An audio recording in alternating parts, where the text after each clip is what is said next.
اهدنا الصراط المستقيم صراط الذين أنعمت عليهم غير المغضوب عليهم ولا الضالين.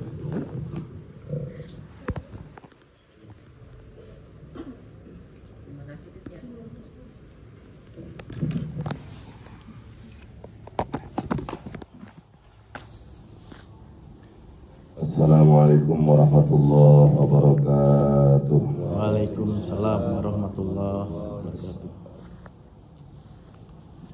Alhamdulillah wassalatu wassalamu ala Rasulillah wa ala alihi wa sahbihi wa man tabi'a huda amma ba'd.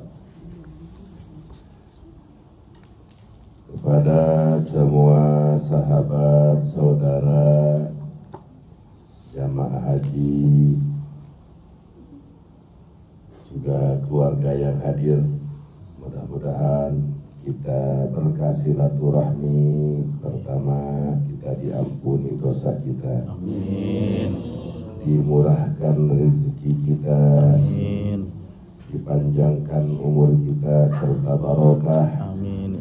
Dan semoga apabila datang waktunya ajal, semoga kita semua husnul khotimah. Amin ya Allah. Amin. Sungguh perbuatan mulia dalam perjalanan ibadah haji kita yang penuh cerita dan dilanjutkan dengan persaudaraan dan persahabatan.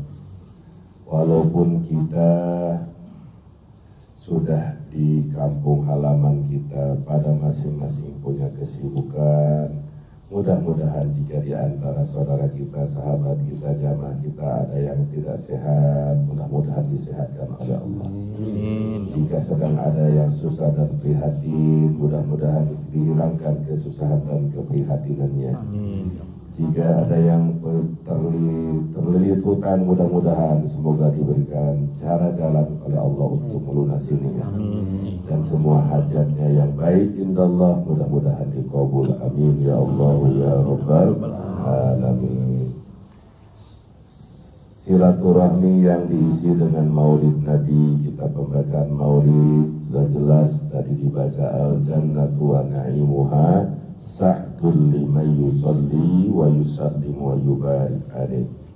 Surga dan seluruh kenikmatannya surga, liman yusalli wa yusallim wa yubarik alaih. Al-jannatu wa na'imuha sa'dul, surga dan kenikmatannya. Sa'dun liman yusalli wa yusallim wa barik alaih, untuk orang-orang hamba-hamba Allah yang membaca salawat dan salam kepada Rasulullah sallallahu alaihi wasallam di bulan Maulid, bulan kelahiran Nabi. Apalagi kita harus memperbanyak salawat, memperbanyak baca Quran, memperbanyak amal kebaikan dengan niat mengagungkan kelahiran Nabi Muhammad sallallahu alaihi wasallam. Silaturahmi yang juga silahi dengan ibadah haji yang mulia dilanjutkan dengan silaturahmi nilai yang sangat utama, dan di dalamnya ada kajian-kajian. Insya Allah pada malam hari ini saya akan menyampaikan hadis yang diriwayatkan oleh Al-Imam Al-Habib Jalaluddin As-Suyuti di dalam kitab Ihya'ul Mayyit fi Fadaili Ahlil Bait. Hadis yang ke-57, Al-Hadisus Sabi'u wal Khamsuna akhrajat Tirmidzi wal Hakim wal Baihaqi fi Syu'abil Iman. Hadis yang ke-57 ini diriwayatkan oleh para ulama ahli hadis, di antaranya satu Imam Abu Isa At-Tirmidzi, dua Imam Al-Hakim di dalam kitab Mustadraknya, ketiga Imam Al-Baihaqi di dalam kitab Syu'abil Iman, bersumber riwayat dari istri Rasulullah SAW yang bernama Sayyidah Aisyah radhiyallahu anha.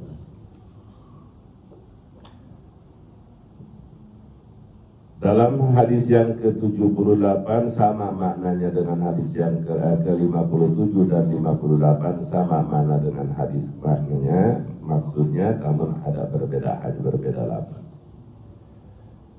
Qala Rasulullah sallallahu alaihi wasallam, Rasulullah sallallahu alaihi wasallam bersabda, sittatun la'anahumullah wa kullu nabiyyin mujabun. Ada 7 umat Rasulullah sallallahu alaihi wasallam yang dilaknat oleh Allah. La'anahumullah, semoga dilaknat. Bahasa Nabi semoga dilaknat. Sedangkan wa kullu nabiyyin mujabun, setiap nabi itu pasti diijabah doanya. Jadi ada 7 golongan manusia yang dilaknat oleh Allah. Arti dilaknat, dijauhkan dari rahmat Allah, dijauhkan dari pandangan kasih sayang Allah. 1, az-zaidu fi kitabillah, orang yang suka menambah-nambah kitab Allah. Sedangkan yang bisa menambah dan mengurangi kitab Allah, Al-Quran, adalah para kiai. Gak mungkin gak bisa baca kitab, bisa nambahin, gak bisa ngurangan. Nah, ini az-zaidu fi kitabillah, orang yang suka menambah-nambah di dalam kitab Allah, menambah Al-Quran atau mengurangi lafaz Quran. Berarti ini adalah orang yang punya ilmu, tapi ilmunya bukan untuk mempersatukan umat, bukan untuk memberikan petunjuk kepada umat, tapi ilmunya digunakan untuk menyesatkan umat dengan tujuan hawa nafsunya. Kedua, wal mukadzibu biqadarillah. Jadi 1 tadi yang suka menambah atau mengurangi Al-Quran. Kedua, wal mukadzibu biqadarillah, orang yang mendustakan takdir Allah. Orang yang tidak percaya dengan qadar Allah itu adalah manusia yang dilaknat, yang dikutuk. Kita sebagai Ahlussunnah wal Jamaah iman dengan qadar Allah, baik dan buruknya datang dari Allah, dan kita sudah dipastikan ketika 4 bulan kita di dalam perut ibu kita masing-masing, ajalnya, celakanya, bahagianya, akan ahli surganya dan ahli nerakanya sudah dipastikan. Nah, dipastikan itu, apakah kita udah nggak perlu berikhtiar? Kita bukan kaum Jabariyah, kita bukan kaum Mu'tazilah, yaitu kita adalah kaum Ahlus Sunnah wal Jamaah. Yakini adanya takdir Allah, dan ayat yang lain pun wa hadainahun najdain. Begitu pula dalam hadis kullun muyassarun lima khuliqalah, semua manusia hamba Allah diberikan kemudahan untuk takdir apa yang diciptakan. Kalau dia diciptakan untuk menjadi ahli surga, maka diberi mudah waktu di dunia untuk mengamal perbuatan-perbuatan dan ucapan-ucapan yang menjadikan penyebab dia masuk surga. Wal mukadzibu biqadarillah, yang mendustakan qadar Allah, orang yang tidak percaya dengan adanya qadar Allah, mengandalkan logika, mengandalkan kekuatan, mengandalkan materi, mengandalkan kekuasaan yang dia miliki, tidak perlu ada takdir-takdir. Ini manusia yang terkutuk. Yang ketiga, warraqibu an sunnati ila bid'atin, manusia yang benci dengan sunnah Rasulullah Sallallahu Alaihi Wasallam, mengajak orang lain untuk berbuat bid'ah. Sunnah Rasul dia tidak suka, perbuatan bid'ah yang sesat dia suka. Naudzubillah. Yang keempat, wal mustahillu min itrati ma haramallah, orang yang menghalalkan sesuatu yang diharamkan oleh Allah tentang hak keluarga Nabi Muhammad Sallallahu Alaihi Wasallam. Perlu diketahui, yang maksum itu Nabi dan Rasul. Seluruh Nabi dan Rasul itu maksum, dijaga, dipelihara oleh Allah dari kecil sampai wafatnya, mustahil terjerumus kepada dosa besar maupun dosa kecil. Itu maksumna Rasul. Adapun selain Rasul, selain Nabi, anak kiai, anak ulama, enggak ada ulamanya aja enggak maksum. Yang maksum itu hanya Rasulullah sallallahu alaihi wasallam, para rasul dan para nabi. Adapun anak-anak dan keturunannya enggak maksum. Artinya enggak maksum, enggak dijamin dia tidak terjerumus terhadap dosa. Jadi kita sebagai umat Rasulullah sallallahu alaihi wasallam punya hak juga punya kewajiban kepada Rasul. Di antaranya Rasul menyampaikan, aku tinggalkan kalian dua perkara. Satu, kitabullah Al-Quran. Kedua, itrati ahlu baiti, keluargaku. Yang wajib kita ikuti, baik ucapannya, ibadahnya, ahli bait yang ahlul ilmi dan soleh. Keluarga Nabi punya ilmu, soleh, akhlaknya bagus, itu kita cinta dan ikuti. Keluarga Nabi yang nyata tidak punya ilmu, tidak punya akhlak, tidak punya adab, cukup kita mencintai, menghormati, tidak perlu mengikuti. Itu sudah selesai. Yang selanjutnya ada berapa tadi? 6. Ya, yang 6 yang tidak akan mendapat rahmat Allah. 1 yang suka menambah atau mengurangi Al-Quran. 2 yang mendustakan takdir Allah. 3 orang yang benci sunnah Nabi, mengajak kepada umat untuk melakukan perbuatan bid'ah dhalalah. Yang 4 yaitu suka menghalalkan sesuatu yang diharamkan oleh Allah tentang dari keluarga Nabi. Yang wajib kita hormati, wajib kita ikuti apabila soleh, punya ilmu. Ingat, jadi kita itu ada cinta, hormat, dan ada mengikuti. Kalau mengikuti cinta dan hormat hanya kepada ahlul ilmi dan ahli soleh, baik itu dari kalangan Habib maupun dari kalangan non-Habib. Yang punya ilmu, yang beriman, yang bertakwa, yang soleh, itu kita cinta dan ikuti. Dari siapapun. Kalau tanpa ilmu, tanpa akhlak, apalagi menyesatkan, kita wajib menolak. Artinya menolak tidak perlu mengikuti. Wal mustahillu li hurumillah wal mutasallitu bil jabarut fayu'izzu bidzalika man adalallah. Yang ke berapa tadi ya? Hitung lagi. Yang kelima. Wal mutasallitu ala ummati bil jabarut liyu'izza man adalallah. Penguasa yang sewenang-wenang.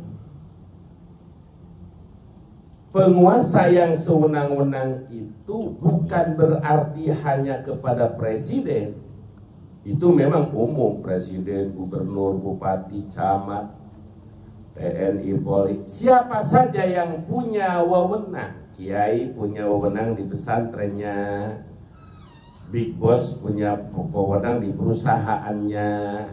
Orang yang punya kekuasaan, punya wewenang, punya kekuasaan melakukan bil jabarut dengan sewenang-wenang. Liyu'izza man adalallah wa yudilla man a'azallah. Dia muliakan orang yang dihinakan oleh Allah, dia hinakan orang yang dimuliakan oleh Allah. Artinya dia memuliakan orang yang dihinakan oleh Allah. Orang yang dihinakan Allah dipandang jelek, tapi dia muliakan. Kenapa? Karena masalah materinya, masalah jabatannya, masalah pangkatnya. Lalu kita menghinakan kepada orang yang dimuliakan oleh Allah.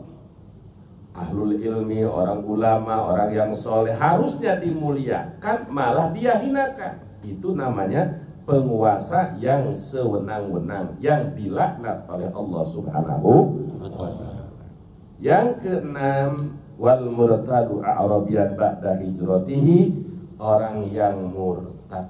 Kalau ini dilaknatnya abadal abidin. Kalau tadi tidak selamanya, selama dia masih tobat sebelum wafat, bahwa Islam itu ada hak diampuni oleh Allah. Tapi kalau murtad sampai wafatnya murtad, kembali kepada luar agama Islam, atau menghalalkan yang diharamkan oleh Allah, atau mengharamkan yang dihalalkan oleh Allah, murtad, tidak tobat sampai wafat, bagi orang murtad tidak ada harapan untuk masuk surga, kecuali dia murtadnya setelah sebelum murtad dia bersyahadat, dia tobat.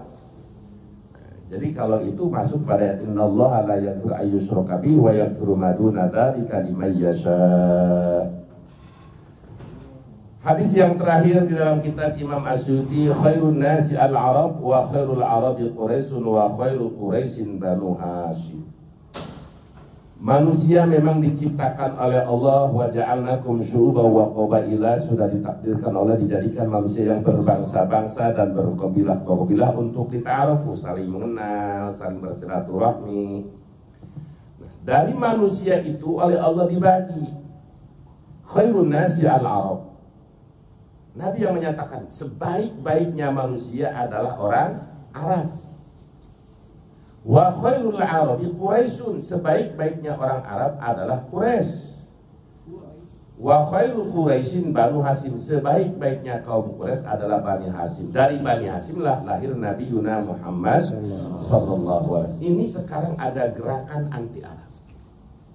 Sedang gerakan anti Arab. Artinya kita bukan berarti cinta buta sama Arab. Yang kita ikuti Arab itu bukan Arab Abu Jahal. Arabnya Rasulullah sallallahu alaihi wasallam. Arabnya Rasulullah, Arabnya para sahabat, Arabnya orang-orang yang soleh, itu yang kita ikuti. Sekalipun dari orang Arab, kalau Abu Jahal dan Abu Lahab ya kita ikuti. Cuma sekarang ini ada gerakan yang sengaja disetting dan diarahkan untuk menutupi berbagai kasus-kasus yang besar untuk kepentingan-kepentingan asing dan asing. Diarahkan umat ini oleh kiai yang haus dengan uang, haus dengan jabatan, diarahkan menyerang Arab. Ini kita di akhir zaman jangan sampai terbawa. Sebaik-baiknya manusia adalah Arab.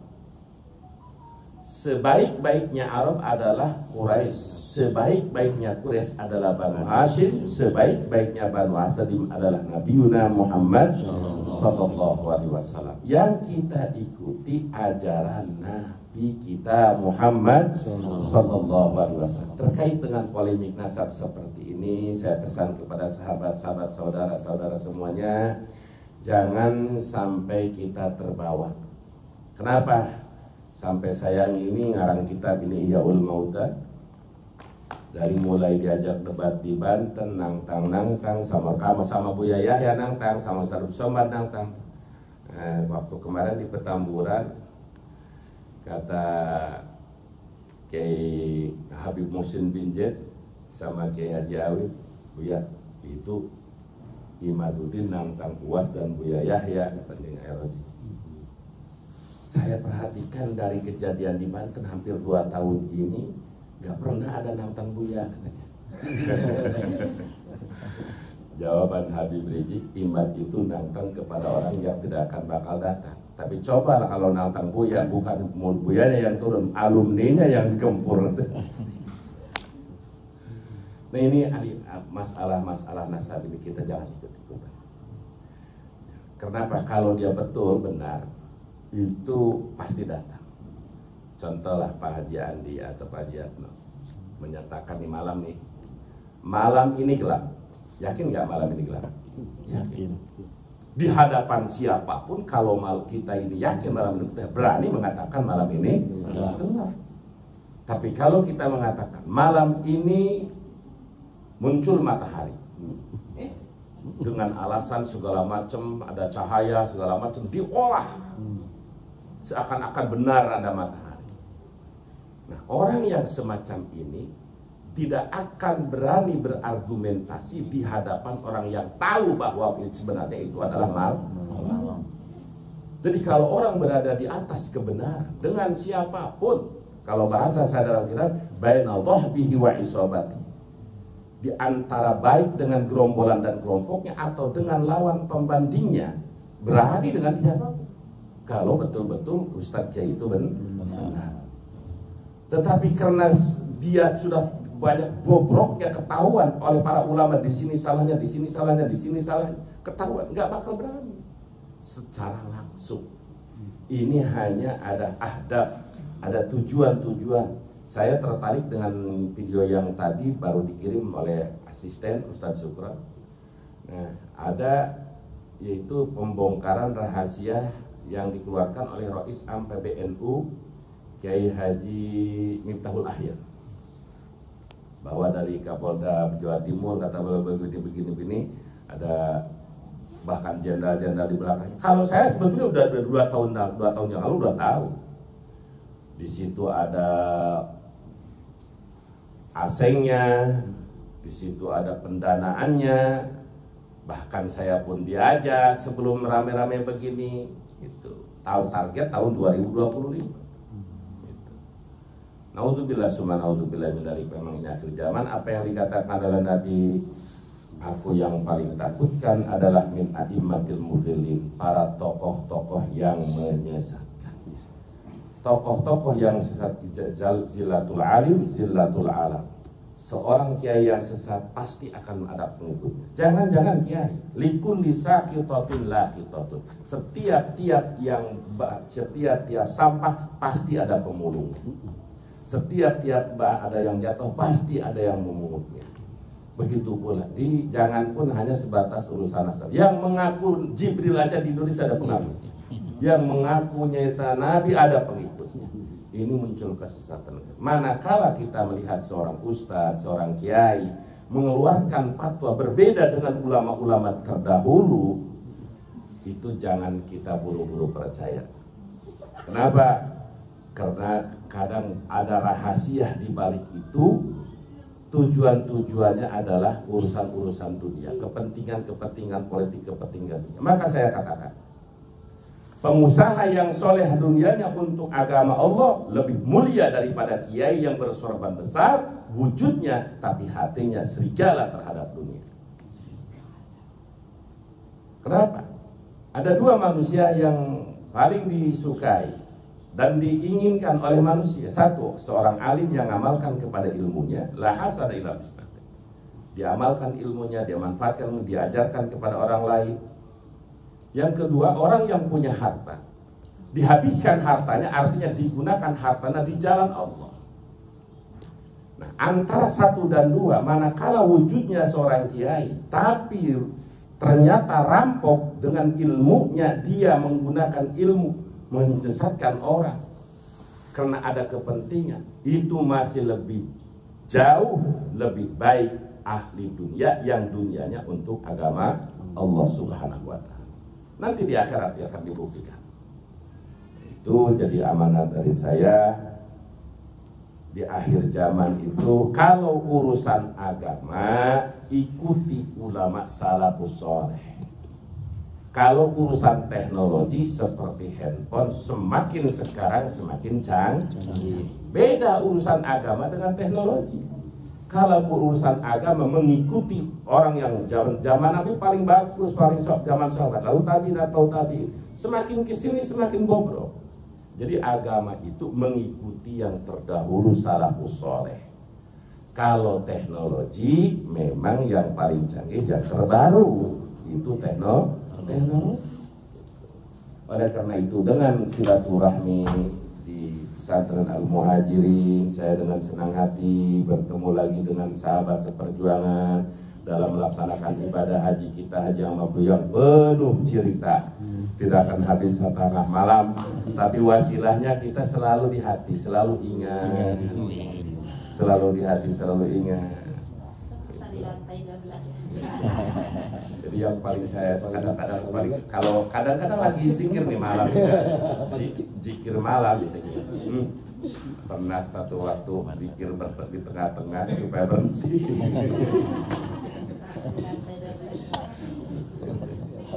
Gitu. Oleh karena itu kita sudah menjadi keluarga, sudah menjadi sahabat. Ketika ada sesuatu hal yang mengganjal dalam urusan agama, silahkan dikomunikasikan di grup keluarga. Setelah dikomunikasikan di grup keluarga tidak terpecahkan, barulah tanya kepada anak untuk disampaikan kepada saya. Itu saja, saya sangat terbuka dengan senang hati kepada saudara-saudara maupun ibu-ibu, sahabat semuanya. Mudah-mudahan kita bukan kumpulnya di dunia, tapi sampai ke surga Allah Subhanahu wa Ta'ala, dikumpulkan bersama Rasulullah SAW. Itu saja silaturahmi yang saya sampaikan, dan insya Allah nanti biasa peringatan Maulid Nabi dan Hawadwan Syaikhul Qadir Al-Jilani yang biasa di Al-Futuriyah. Insya Allah nanti kalau sudah dibuatkan memeknya akan dikirim oleh Abah Mi. Mudah-mudahan sahabat-sahabat bisa hadir, bisa hadir. Kalaupun tidak hadir, mohon doa restunya. Itu saja yang bisa saya sampaikan. Assalamualaikum warahmatullahi wabarakatuh.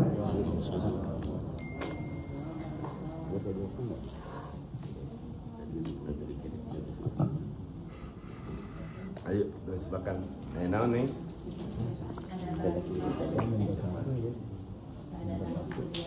Ya boleh tadi silakan.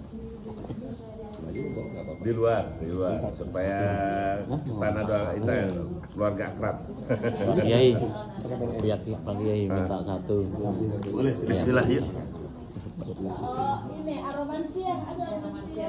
Emang aromansia di sini? Albek. Albaik. Di bawah tangga. Sini. Yuk kita di luar makannya Pak Haji. Iya, makan dulu. Pak Haji. Mau makan dulu, mau basah dulu. Ayo, Kita ngadep di luar. Belum.